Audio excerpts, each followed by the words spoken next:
ಥೈಲ್ಯಾಂಡ್ನಲ್ಲಿ ಭೀಕರ ಘಟನೆ. ಸೂಟ್ಕೇಸ್ನಲ್ಲಿ ಪತ್ತೆಯಾದ 17 ವರ್ಷದ ಬಾಲಕಿಯ ಶವ. ಆಸ್ಟ್ರೇಲಿಯನ್ ಪ್ರಜೆಯ ಬಂಧನ.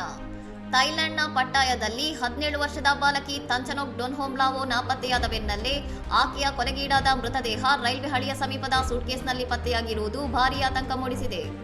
ಸಿಸಿಟಿವಿ ದೃಶ್ಯಗಳ ಪ್ರಕಾರ ಬಾಲಕಿ ಜೂನ್ 25ರಂದು ಸೈಮನ್ ಪೀಟರ್ ಕಾರ್ಮನ್ ಎಂಬ ಆಸ್ಟ್ರೇಲಿಯನ್ ಪ್ರಜೆಯೊಂದಿಗೆ ಕಾಂಡೋಮಿನಿಯಂ ಪ್ರವೇಶಿಸಿದ್ದಳು.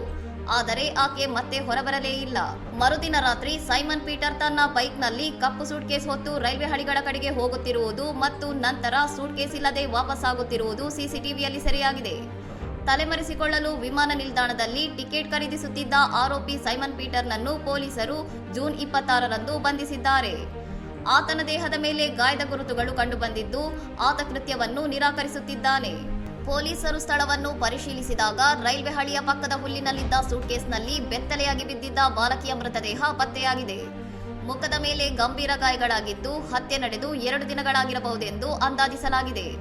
ಪಟ್ಟಾಯ ನ್ಯಾಯಾಲಯವು ಆರೋಪಿಯ ಮೇಲೆ ಅಪಹರಣ ಮತ್ತು ಲೈಂಗಿಕ ದೌರ್ಜನ್ಯದ ಆರೋಪದಡಿ ಬಂಧನ ವಾರೆಂಟ್ ಹೊರಡಿಸಿದೆ.